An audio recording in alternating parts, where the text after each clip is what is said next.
Thanks for joining us tonight for your news at 5. I'm Amanda Fitzpatrick. We start tonight with breaking news out of Thailand. 7 months after a Pender County child was raped and murdered, a suspect is named in her death. It's a big story tonight at 5. Breaking news this evening, at least 5 people are dead after a shooting in Annapolis, Maryland. Brandy, it's hard to believe it's been 50 years since Dr. King's death.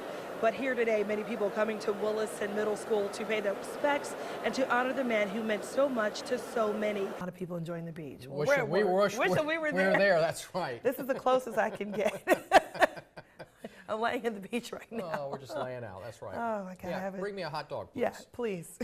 Speaking of hot dogs, 4th of July, you know what that means, right? So their flight was diverted to Myrtle Beach, wrong beach. The reason, now under investigation. I think all of us were just rejoicing. Yes, I agree. Here in the Cape Fear, one man was really on the edge of his seat. WWAY's Basil John went to the Thai Buddhist monastery in Bolivia and spoke with the abbot about the situation. So Basil, what did he say?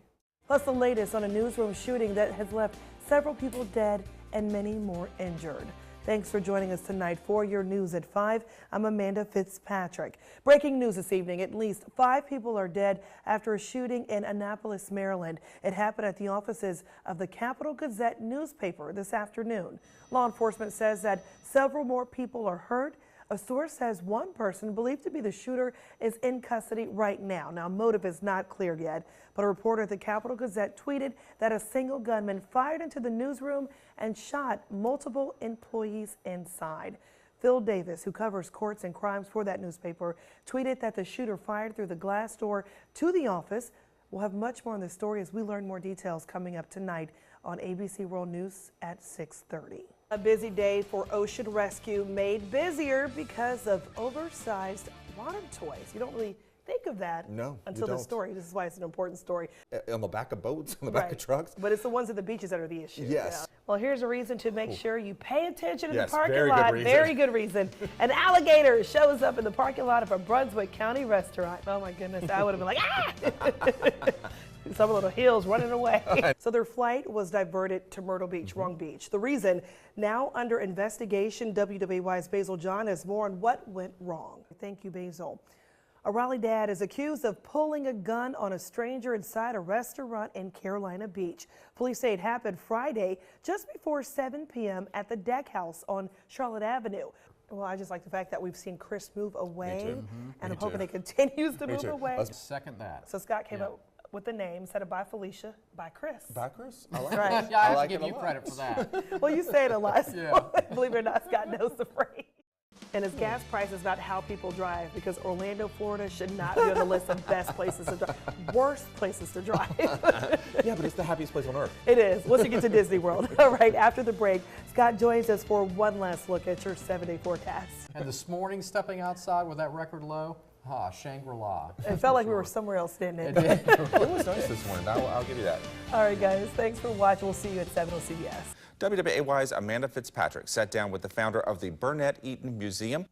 Deep huddled in downtown Wilmington, the Burnett Eaton Museum is filled with memories. And you found this picture in everyone's home. Inside, Isla Speller surrounded by souvenirs, mementos, and newspaper clippings of the past, reflecting the moment in history that changed everything. Martin King slain by a sniper. Especially right here in the port city. It was called the Holy Uprising, not only in Wilmington, but in other states as well. It was a very sad morning.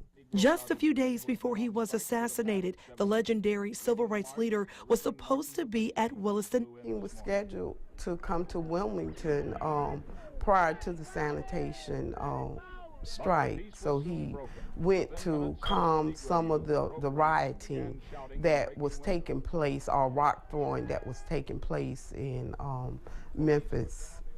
Isla says people here planned a memorial at Williston after his death, but were not given a chance to mourn Dr. King.